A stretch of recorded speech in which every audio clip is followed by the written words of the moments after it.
This hardcore Tarkov wipe is absolutely brutal and is the most important one yet to know all the tips and tricks, barters and crafts available to you. So today we'll be looking at Tarkov's most efficient kits from budget to best available on the level 1 traders, starting with armor because this is one of the most important things keeping you alive in your raids. So we're going to do this efficient kits video a little bit differently this wipe because there's a lot of moving parts here and it's actually a lot easier to look at it in the flea market mode as an overview rather than going through from trader to trader. And to start with, we'll look at something easy, which is what you can buy with in cash, and then we'll move into some more of the complicated stuff afterwards. But to begin with, you really have 3 options when you're going into one of your raids. Extreme budget, which basically means you're doing like a pistol or shotgun run or something, where you're just going to take no armor at all. You have the mid tier, where you're going to be running a class 2 of some kind, or higher tier where you're running class 3. You can't get any better than class 3 armor on the traders at the moment at level 1, so those are your 3 options. In terms of what we have available in cash from class 2, we have the 6p2, the module 3M, and the Packer soft armor, ranging in price from 29k all the way up to 45,000 rubles. Now,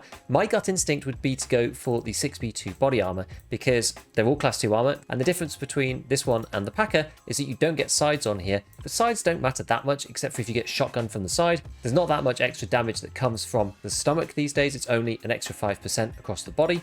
But it will actually help you if you do get buckshotted, as I said. This means that if you really are struggling and you're on a total budget and you're starting right from scratch and you haven't got any of your hideout or anything like that upgraded, you're probably better off going for the 6b2. However, if you're a little bit further along, the obvious answer is not necessarily the best one. And the reason why I started running Packers afterwards is because although they are a bit more expensive, because they are 3x3, players don't end up often picking them up. And as we'll see in a little bit, insurance on these guys is actually not very much. When you get them back in insurance, if you've moved up to better armor at that point, you can craft them in the lavatory into aramid cloth. So you can basically reuse these to do other stuff later on. So if you're right at the beginning, the 6b2 maybe is the best at the start, but when you're a little bit later, I think you might actually be worth investing the extra 15k in the Packer so that you can recycle these things later rather than just having to sell them back. So that's the kind of middle gear one. If you want to go up to the top end, the only thing that you can buy at the beginning at level 1 traders is the Coulant body armor, but you also can't get this straight away either. You do have to go and complete Prapor's search mission for this. For go on show completed, search mission unlocks this on woods. So you have to go and do the USEC camp and the missing convoy, and then you can go back and buy this. And it is pretty expensive at 71k, but this does give you front and back protection at class 3, which will save you against things like 9mm PST, which is pretty useful because that's a bullet that a lot of people are running and will actually go through the Packer, unfortunately. Because of the weight of these, you may get them back. Depends what people are wearing. If they're wearing a press armor or something, then they may well just swap over to your armor. But one thing to note about the Coulant, which I'd forgotten about until I was looking at it the other day, is that rather than this being a ceramic insert, this is an armor steel insert, so you can actually repair them up fully. So if you get these back in insurance, and again, they're quite cheap as well, you can then repair this back up pretty much to full because it's steel, not ceramic inside the insert here, which is pretty neat. So we'll come back to these in 1 second, and we're going to pop over to the tactical rigs for a moment because there is actually one rig in here that you can buy with cash, which is all the way up here, and is the 6b5 16 Ulay armored rig. This is 84,000 rubles. I don't think I really suggest this necessarily because it's class 3 at the front and class 2 on the back, but you don't have to buy a rig with it, so it's a bit cheaper for that reason, but you do have to complete Shootout Picnic on woods for this. I haven't quite done this yet, I'm halfway through it, and after that you can buy it from him. I don't really like buying these armored rigs so early because they're usually quite compromised on space. They typically don't tend to have that many slots, which means that you can't store as much stuff, and you also can't pack down things into inventory if you find something better. Okay, so with our cash versions out of the way, let's start looking into some of the barters and some of the other tricks that you can do to get better armor without having to pay a fortune. First one is rather than paying 44k for the Packer itself, you can get 3 lower half masks for them. You can find these in raid, you will need them later for some quests, but if you find 3, you can trade them for a Packer. One thing that can be quite useful is if you go on Fence and have a look, sometimes he has them, not always, because people do pick them up for this particular barter, so he often is sold out of them, but it's worth having a check, refresh the store, and see if you can see any lower half masks and buy them if you can, because that can make it about 15k to buy a packet instead, which is pretty useful early on when you're struggling with armor. An old classic is this one, the 6B23-1. This one trades for a propane, so remember to look out for propanes while you're going about your raid, because this will give you access to a class 3 pretty easily. The unfortunate thing about this guy is that you can't get access to the backplate. The backplate is not purchasable from the traders. It's going to be rare to actually find one in raid or anything, and they don't actually come with one, which is pretty unfortunate. So this is class 3 on the front only. Better than nothing. Depends on the situation, it's probably better than a class 2 all around, because usually you're going to be facing your opponent, but sometimes if you die in the back, that might be kind of annoying.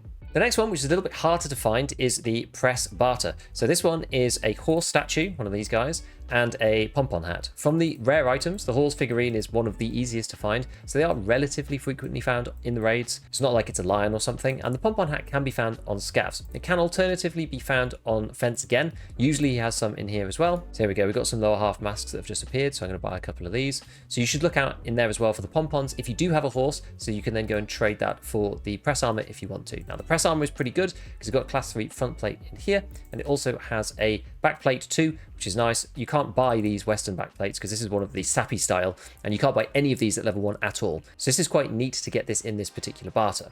There's another way to get the press as well, and it actually gives you another route to repairing the front plate at the same time, but I'll show you that in 1 second. The last one I want to show on this screen is the Untar body armor. This one doesn't have plates. This is another integrated one. This is aluminium, so it repairs relatively well. It's unfortunate that it's blue. You can cover it with a rig, so it's not too bad. And this barters for 2 max energies. You can find max energies all over ground 0. So if you want to wander around there and grab a couple of those, you can then kit yourself out with class 3 pretty easily. Okay, so we said before, if you have too many packers, you could turn these into aramid. And if you do manage to buy the lower half masks, then you can go and turn them into aramid in the hideout. And this is exactly what we're going to do over here in the lavatory, and it's what I've been doing, making various fabrics. And the craft that we're really aiming towards in here is this one, the press armor craft. This gives you another alternative way to get the press, and you also end up with the front plate and the back plate again. Now the way that you get this is you go for 1 aramid fiber, so that came from the packers that we were just talking about, because you can do this craft up here. You can buy the multi-tool directly from mechanics, you don't need anything special. You can literally just buy these parts from the traders and do this. The multi-tool doesn't get consumed because it's an auxiliary item. You then need a ripstop fabric. We get that from this craft here. We do need a sewing kit, so you do need to find one of these in raid. They are sometimes a bit of a pain to find. They're also consumed for certain modules, so if you do think you're going to want to do this craft, then maybe do a couple of these before you end up using it in the modules. And you're going to need 3 different scav vests. You can find those on scavs, obviously. There's also a barter with Jaeger for slickers, which a lot of people know about because of setup and quests like that. But basically you can get 3 of those, and then you can craft that into 2 ripstop fabrics. You're then going to want to combine this with a Juk 3 ballistic front plate. If you don't have a press armor already, there is a way to get the Juk 3, which is bartering it for a grand juice. So what you're going to have to do is craft the packers into aramids, you want to craft the scav vests into ripstop, and you want to barter the grand juice for the Juk 3 front plate, and then that is going to give you all of the ingredients you need to make a press armor. And lo and behold, it's also going to magically produce a sappy level 3 backplate as well. You can technically do this craft round and round and round, and you can take out the front plate out of your newly created press armor, put it back in past these 2 other fabrics, and you can get a class 3 plate as well. So for example, if you've got an empty plate carrier in your stash for some reason, then you can actually fill it back with class 3s by doing this particular craft. But all of these methods only give you class 2 and 3 armor. So really, within your raids, you're also going to be wanting to look for better stuff. Obviously, anything with class 4 or 5 plate-wise is going to be amazing, so just pick that up and keep it. But outside of that, things that you might actually find on scavs are these, the 6B13. So these are class 4. This is probably the primo of the early wipe because these repair back to full very, very easily. You've got class 4 in the front and back, and as I said, you can find them out in the raid on scavs themselves. The other ones that you're going to want to look for are firstly this, the 6B3TM. This one is a strange hybrid. It has class 4 on the front, so this is titanium at the front, and then it's got class 2 titanium on the back. So you are much less protected on the back. It's like a packer on the back, and it's like one of the 6B13s on the front. But this one is pretty good if you don't have anything else. The other alternative is the 6B515. Don't get this confused with the 16, which is the one that you can buy. This is the 15, and this one is actually class 4 all over. So it's got class 4 at the front and back, but the plates are integrated and ceramic, so this one doesn't repair very well. When it's at full HP, it's going to protect you probably one of the best out of all the armors that you can get. And also, one big advantage with these is that you can insure them for cheap. What determines whether you can insure an armor for cheap or not is whether it has soft armor or not. So basically here, this just comprises completely of soft armor. There aren't any plates or anything. Whereas when we look at the various body armors, this 6B13 does have soft armor, but then it's also got these front plate and back plates in as well. It's the front plate and the back plate that end up being expensive, so you can actually take the plates out, just insure the body of the armor and leave the plates, put them back in again without insuring them, and you will get the body back, and it only costs about 3 or 4k to insure that rig, rather than insuring all the plates for 20,000 each or whatever. So do keep an eye out for those rigs because they are pretty good. You do find them on scouts quite often, and it's a way to kind of bump up a bit and get class 4 protection, at least on the front, with all of those, which is really nice. That concept with insurance also works for helmets, by the way. So if you're looking at helmets, these also have the same principle of only having soft armor. So since that armor change was made, insurance is really cheap on them. This only costs 3,500. I'll show you also on the 6B3TM, which I got from some scavs, which costs 3,700, so basically nothing, and the 6B5 Ulay, which costs about 5,700, which is also nothing. If I was going to go and insure something else, like one of these press armors down here, this is going to cost 23k, and that's only with the front plate, so that's actually pretty crazy. If you've got both the front and back plates, more like 50,000 rubles. It's a significant difference between the ones with soft armor only and the ones with plates. Okay, so next we're going to look at helmets. Let's go back to the flea market interface and we'll look through everything that is possible to get here. Unfortunately, helmets aren't separated from cosmetic and armored, which I wish they were, same with rigs actually. But because there's not that much choice here, we can just browse through quite quickly. In terms of budget, you're probably just not going to wear a helmet again. Maybe you just wear something else to conceal your head a bit like a bandana, I don't know. I usually just don't bother if I'm going for really, really low gear. In the mid tier, you might want to consider the SSH-68 steel helmet, but the problem with this is you can't wear any headsets. And personally, at this point in the wild, I actually think that wearing a headset is more important than wearing a helmet like this. You can't even wear GSSH with these, which is a big shame, and it means that you're really only left with one option, which is the Untar helmet. This one is bright blue, but it can save your life. It does have ears as well, a class 3, which is pretty good, so this will bounce PSD, which is what you want. And I think it's a lot better than the Kiva, because not only can you not wear headsets, this also limits your hearing as well, so it just makes it even worse than not wearing a headset at all, which I think you just need it, because otherwise you're not going to hear people sneaking up on you. Now, the unfortunate thing about the Untar helmet is that Peacekeeper is extremely expensive these days. We do a quick calculation. $446 times by about 145, which is the rough equivalent that he's on at the moment. That costs about 65k dollar equivalent to get one of these Untar helmets, and you've got a big blue helmet on your head. So it's not always appropriate for all the maps and all situations. If you do want to get it, I can understand why. I've been using it a bit. It has actually saved my life a couple of times, but it is quite pricey, so I can see where you might be reticent. These other lower level ones aren't worth it because you can't wear headsets with those at all. And the only one that might be worth it sometimes is the tank crew helmet, which we'll look at in a bit, because this one can get a really cheap early night vision. But as I said, we'll look at that in a moment after we finish this section. So it's basically the UN helmet or bust. Now, the only other thing that you should be looking out for is another one for these crafts. So look out for this Takkek Fast MT replica helmet. This one is only class 1. It does have a really high ricochet chance, so you can bounce rounds with it. But if someone connects with it square on, it's probably just going to get you killed because it's going to penetrate straight through. But you can put it through the hideout here as well. So you do need the sewing kit as well as an auxiliary item. It won't get used, but you're going to combine that with a duct tape and with 2 aramid fibers. This can come from the packers that we looked at earlier. This will then allow you to craft the Ratnik helmet, and this one is a class 3. This is exactly the same as the UN helmet, except it's not blue. So this is a lot better on maps like woods and places like that with foliage where you're going to stick out like a sore thumb if you're trying to be a little bit further away with the UN blue helmet on. So do look out for this one. I'm actually going to wishlist this myself so that I remember.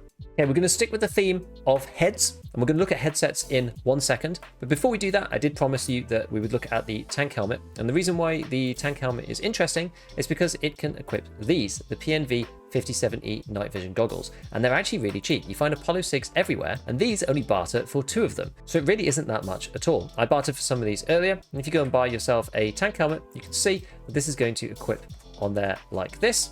And it does prevent you from using ears, obviously, because it's this particular random soft helmet, but you can flip these down. And if you go at night, audio matters a little bit less because people are going to be sneaking around, but this gives you some way at least of being able to see in the dark if you want to go and hunt bosses or do quests or whatever without having to use a flashlight all over the place. And these ones actually aren't that bad. They look like they're going to be absolutely awful, but they're actually better than you probably think. So discarding the helmets for the moment then, we've got the ear protection to look at next. So in terms of headsets, we're actually really limited. Again, you might choose as a budget run to go with no headset at all. I actually personally think that's a mistake. I think you should always be using the GSSH at least if you can, because that's the thing that's going to keep you alive. If you're on a budget run, you want to make sure you can actually hear people and probably avoid them, to be honest. You want to kill a scav, the PMCs are probably going to kill you. If they've got a headset on, they're going to hear you running around before you hear them, which is definitely going to be a problem if you're not wearing any armor at all and you don't have a gun to take them down. You have 2 options, the GSSH at 26k or the M32s at 45k. The M32s are better for those geared runs. The ambient noise reduction does mean that you're going to be able to hear people at further distances when they're making soft sounds. Technically speaking, the actual range of those things is very, very similar if you're listening really, really closely. But when your own footsteps are going, when there's wind, when there's gunshots, you're going to be able to hear people a bit more easily with the M32s, and I think it's probably worthwhile. For kind of medium gear kits, I still will probably use the GSSHs if I'm just roaming around or I'm inside buildings and things like that, because the maximum range doesn't really matter as much. And you can do this barter here for 3 toilet papers, which is pretty useful, but 3 is quite a lot. Now, there is another way to get toilet paper. Basically, you just pick up all the toilet paper that you can, so you can do the GSSH barter. And then you've also got this one as well, where if you pick up paper, then you can also craft that into 2 toilet papers. So this is another source. You can either pick up toilet paper itself, or you can pick up the paper in Raid and then craft it into toilet paper, and then use that to buy GSSH headsets, so you've actually got something on your ears. Unfortunately, we'll have to wait till level 2 traders before we can get anything else, so the other types of headsets you're basically just going to be getting in Raid, either finding them in stashes or finding them on other players because they had them in their starting loadout, something like that. The final thing for our heads, we want to look at glasses. This one is really not that big of a deal. If you do want to wear some, just wear the tactical glasses. This is going to cut down people's flashlights by about 10%. Probably doesn't make that much difference, but I've already had quite a few flashlight battles in this wipe so far. It is really annoying trying to fight somebody who's got flashlight on shining right in your face because it makes it really hard to get a headshot. You kind of need that with a lot of the ammo that we're using at the moment. These are really, really cheap. They give you a little increase in performance, so it might help you. And they also don't glow either, unlike the Dunducks. Okay, so now we've basically dealt with the head and the armor. We want to look at tactical rigs. Obviously, if you are using an actual rig like the 6B3TM or the Yule, then this isn't an option for you, and you just have to go with whatever you have inside that particular rig. But if you're using something else like the press armor, then you get to choose a rig to go with it. These range in price quite a lot, going from 12,500 all the way up to the Umka, which is 37k, and it sort of depends on how you think about it. Personally, my opinion is that you should always choose the CSA. This is pretty cheap for what you get. It's very, very efficient on storage. So compared to something like the Bank Robber, this thing is 12,500 rubles, and this is a 2x3 item when you're actually using it in your stash, but it fits 2x4 inside. The CSA is also 2x3, but this fits 10 slots in instead, and you also have the option for the 3 slotters. The reason why this is really good, the reason why I like it so much, is that basically if you're wearing this and roaming about your raid and you find something else, literally any other rig in the game, what you can do is you can take the CSA out and you can put it in your bag and you can put the other rig on. And what this is going to do is actually going to amplify the 6 slots that you have in your bag and turn them into 10 slots. And then you're going to have another rig on as well, so you're going to have the space from that other rig too. This doesn't happen with most of the other rigs, and it's one of the most efficient ones for it. And even if you do have to junk it for whatever reason, it isn't that expensive either. The only way that I would probably go and consider something like the Umka is if I'm playing reserve and I want to use the no bag extract, because I'm probably not going to have a bag on. I want to make sure that I've got enough space, and this does have as much space here, and because I don't have a bag, I'm also not going to be able to put the CSA down in the bag if I find another one, for example. So that's really one of the only times that I'd use something like the Umka. Alternatively, you know, if you're using a big 2x2 magazine, like one of the big drums or something, but early wipe, it's probably not really going to be a problem. The only one that I can really think that that's relevant for is the PPSH with the drum, in which case the War Tape will also do, because that also has a 2x2 slot. Because the CSAs are very efficient, if you are actually struggling with stash space, it might actually be worth buying a few of these as well, because they work in the stash just as they do out in the raid. You have 6 slots and that turns into 10, so you can buy tons of these CSAs. It's one of the reasons why I've kept some of these rigs here, because things like the MPPV give you like a 2-to-1 basically amplification of your space. Same thing with the Juk and the LCBR. So I've kept these because they're really, really decent. And the CSA kind of features in the same way, except you can actually buy it from Ragman. All right, so backpacks.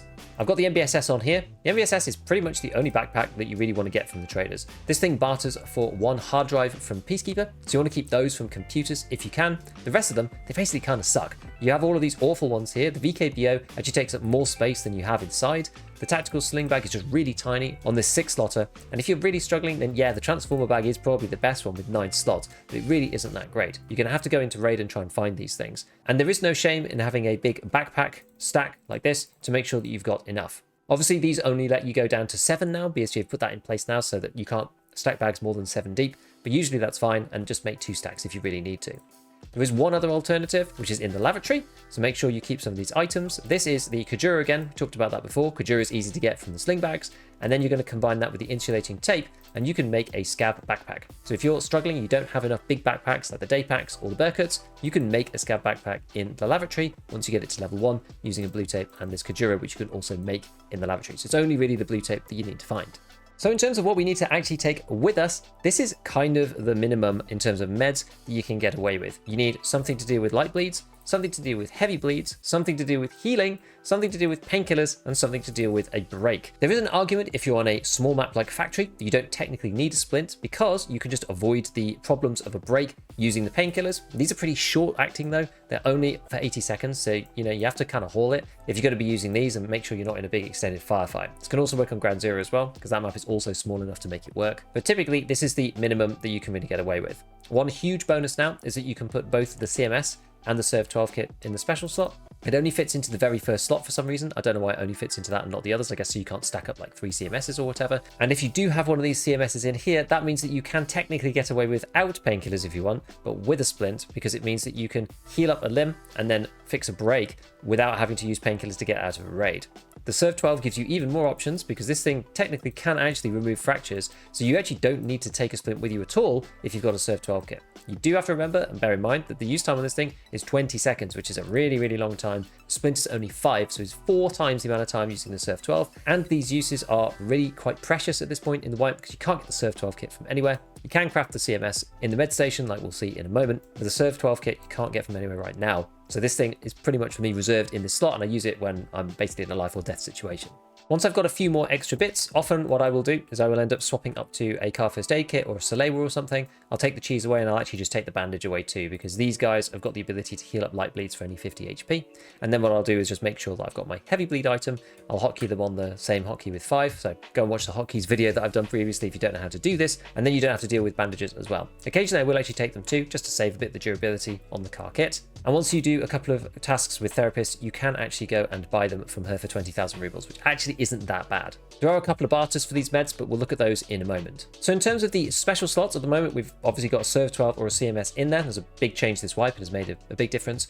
The other one that you want to put in here is a green flare. There are now green flare extracts on ground zero, on streets, on customs, and on woods, and sometimes it can really be the deciding factor between saving your life and dying in raid. I had a raid the other day where I cut it really, really fine. If I hadn't have had the flare exit on woods, then I probably would have died going to outskirts because I really didn't have that much time left. You can go and buy these flares on Jaeger at level 1, so just go and unlock him, look in the weapons section, and you can go and buy them for 8k, and I think that is absolutely stunning value for what it is. And then what you're going to do is just pop it into the special slot here, either into 2 or 3.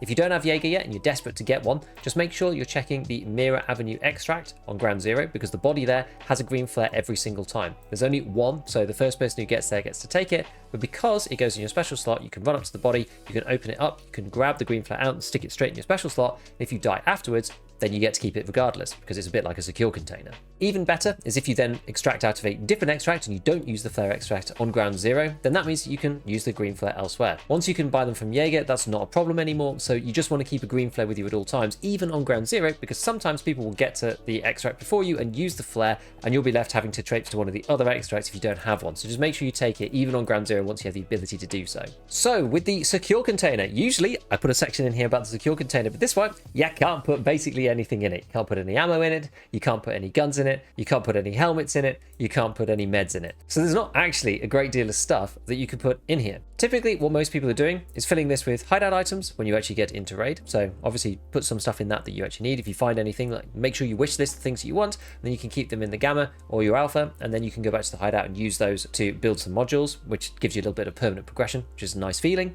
And obviously you can put keys in here too if you're going on particular missions. Outside of this, you probably do just want to put a bit of food in there at the moment. Early wipe, your food drains really, really quickly, so you can put a piece of food and a drink in there, and then you could just eat it out of the secure container. So if you die in the first few minutes of a raid, then you don't lose it, which is quite nice. Now there's one thing that you might want to consider doing, which is after you've got the water collector level 1 set up, you can go and buy water from therapist. And water collector level 1, as of last wipe, has a new craft in here, which is this one, which is the bottle of water to bottle of water craft. And what this does is it allows you to drink a bottle of water from 60 uses all the way down to 1, and then put it through this craft, and in 19 minutes and 51 seconds, you will have a full bottle of water again, which is actually pretty cool. So you can keep bottle of water here in your container. You could even keep 2 or 3 if you wanted to use lots of painkillers during the raid. And then when you get back to the hideout, you could just cycle them through, put them back through the water collector, and you can get your water back for free rather than having to spend 20k every time with therapists, which is pretty neat. One other thing that you might want to think to do is, say for example, you've got a Thor and you've got these 2 class 4 plates that you found in it. You maybe swap this one out with the back plate from the Juk that maybe you've crafted or something, like this one here. So you've got that in there. So you've got this spare class 4 armor. What you could in theory do is you could put that in the gamma. I don't know whether that's a good idea or not. You might want to do this later on when we've got a bit more access to other things, but it's something to be aware of, that you can actually still put these plates in the secure container. So if you want to replace your plate mid-raid, you can hot swap it with something that's in your gamma or your alpha. Another kind of cheeky trick that you might want to think about is, say you're running a particularly kitted gun. I think one of the best guns that I've got is this RFB, which has got a nice Sig Tango 6T on it. What you can do is you can be using this gun. So let's say you're just using the RFB and you get into a bit of a sticky situation in CQB and you think, you know, this guy's just going to run me down with an AK. What you can do is you can take your Nightfall scope off, you can go and stick it straight into the Gamma, and then when he kills you, he doesn't get your optic. LPVOs are at a huge premium in this particular wipe because you can't get them from basically anywhere. So if you do find them, you do manage to find the rings, then you might consider securing it before you die. Just a little bit scummy, but we've got to use every possible advantage that we can get in this wipe because it's certainly a difficult one. The same applies to suppressors, by the way, as well. So if you really do want to min-max it, then you can go and take your suppressor off and put it in here too. But the scopes thing is probably more important. Okay, so in this last section, we're just going to be talking about useful barters that you should know. Starting with medicine, we're going to look at the Salewers first. You probably will know most of these, but this is the paid for Salewa that's been around forevermore. So most people know of that one. Then you've got this one here, which is the emergency water ration for Salewa. I often find that I end up drinking these in raid because they're actually pretty good, like 50 hydration and 5 energy. So I tend not to get many of them back in the stash to turn into Salewers. But in the hideout, if you get the nutrition unit up to level 1 and you manage to find one of these silicon tubes as an auxiliary item, you can then combine water bottles and keg tapes to get 2 of these emergency water rations. I was actually doing this last wipe to make Salewers because it was a lot cheaper because keg tapes typically were quite cheap on the flea. Now that we don't have the flea market, you can just use these keg tapes for that. Yeah, there are some quests for it later, but at this point in the wipe, you could probably use them to make these if you're really running low on meds. We said before that we were going to look at the car first aid kit barter, and that is this one over here. You can barter this for a can of humpback salmon. So look out for humpback salmon in your raids because you can turn these into car first aid kits. You can then in the med center, once you've got enough stuff to be able to do it, you can do quite a few things with the car first aid kit. You can combine it with these S-March tourniquets and turn those into Salewers. And again, the beauty of this is like the water one, you can use this when a car first aid kit is at literally 1 usage and then turn them into Salewers afterwards. So this is actually quite an efficient way to heal up, by the way. So rather than using Therapist's heal at the end of the raid, heal the status effects with Therapist because they're the cheapest, but the body heal is really, really pricey. Once you've unlocked the car first aid kit with Therapist, buy these, heal up your body using the car first aid kit, but make sure you don't completely fully use it, and when it's at really, really low durability, craft 2 of them into a full Salewa. That's a really efficient way of doing it. The second one is if you don't have any CMS kits, you can do exactly the same thing with the car first aid kit here, except this time you're going to want to combine it with an aluminum splint. These do take piles of meds as well. If you are really struggling, you can get aluminum splints from here over in the lavatory by turning Untar armors into 2 alu splints, and you can get Untar armors by doing the max energy barters that we were looking at before. So theoretically you can turn 2 max energies into 2 alu splints if you want to think about it that way. There is also the one on Jaeger if you just want to get CMS itself. I do find these barters a bit more annoying. 3 nippers for 1 CMS because the chance of finding the same item over and over again is relatively unlikely, but you can do that one as well if you want. I prefer the ones in the med station, but it's here if you need it. Last thing we're going to do is skim through a couple of interesting crafts in the workbench that you might want to do to improve your fighting performance in raid. The first one being Piranha. Now I've been eyeing up Piranha for a little bit. Unfortunately, it does take these metal fuel tanks. You can go and barter for metal fuel tanks, but do take an ungodly amount of materials. 12 matches and 5 hunting matches. It's not really that advised. So what I'm doing is I'm slowly running down my metal fuel tank in the generator at the moment whenever I'm crafting stuff, and then when this gets to 0, I'll probably combine it with the kite gunpowders. I spoke last time about how you can also create kite gunpowders in here by combining 5 for 5 HP, which you can buy off the traders as well, into 2 kite gunpowders. So once you've got the metal fuel tank and some of these auxiliary items, as I said before, you can buy the multi-tool and then you're gonna have to go and find these metal cutting scissors in raid. But once you've done that and you've run the fuel down, you can then combine this with the kites to make Piranha. Now I think Piranha will absolutely slap people at the moment with the shotguns because it's 24 pen. It's going to go through all the soft armor, it's going to go through most of the helmets right now, and it has 10 projectiles. So this is going to kill people big time. But I've not made any yet, so I haven't quite tested it, so I'm a little nervous to say that it's going to be good, but I have a feeling Piranha is going to be a really, really strong cartridge at this point in the wipe with no class 4 armor available on the traders. The next one is 7.62 FMJ. You can't buy this on the traders at the moment. It does require an all as an auxiliary item and an eagle gunpowder, which you actually can't buy right now, so you're going to have to find the eagle. But FMJ is 26 pen, which is actually okay. It's not amazing. You're probably better off finding PS and T45M in raid, but this gives you a little backup. It does make 200, which is quite a lot if you want to stack that underneath inside your magazines. Next up, we've got the AKM. This one is pretty well worth doing, and I kind of forgot about this because I've been using a VPO 136 at the moment. This costs basically nothing to upgrade this to full auto, because all you have to do is buy the AKM muzzle brake compensator. So if you are using a VPO 136 like I've been doing, then don't do that. Just turn it into an AKM and then we've got full auto. So you may as well do that. It's basically free. And then we could use the FMJs that we just talked about to stack it up if you do run out of ammo. This next one I talked about already in my weapons video, so I'm going to brush over it quickly because most of you probably will have seen that already, which is the Kedar into a Clin, and that one allows you to basically replicate a 30-round magazine by taking this out first and then turning it into the Clin. You'll get a second 30-round magazine, which makes it a lot easier to actually use. That's what I'm using right here at the moment. It's this PP9 Clin with the 2 mags that I got from crafting, and then PSGM ammo, which comes from the workbench as well. You can craft that in there, and this is 24 pen, which outperforms PST. So this is actually quite a good gun, and I'm using that at the moment, and it seems pretty nice. And the very last one I want to flag is this one, the AK-74N. This, if you do the craft through the workbench, is actually going to be cheaper than the AK-74U, partly because you start with the N version, which is very, very cheap, and it only costs 1 weapons part, realistically, of something that you actually have to craft. Weapons parts can be made in the workbench through either an SKS, which is the more expensive way of doing it, or using a VPO 209. You can buy a VPO 209 either from Jaeger, it's going to cost you about 43k, or sometimes you can get them very slightly cheaper from the Fence. Sometimes you can buy them red as well, just the red base, and you just have to make them functional, and then you can turn that into 2 weapons parts, so it's actually pretty good. Then using that weapons parts, you're going to then buy one of these, an AK-74 wooden handguard, and a AK-74 wooden stock. This together costs you 4,000 rubles. So this means that once you've got the red handle screwdriver as well, which for some reason I don't have right now, but then you can make an AK-74N for about 25k. This is 10,000 rubles cheaper than the 74U. It has lower recoil and also has a dovetail mount as well. So this is actually pretty good if you're running a lot of 545. So if you want some more details of the Kedar Clin PSTM thing, then go and watch my video about the weapons that I did the other day. Otherwise, as usual, a big shout out to all my patrons, and have fun optimizing in your raids.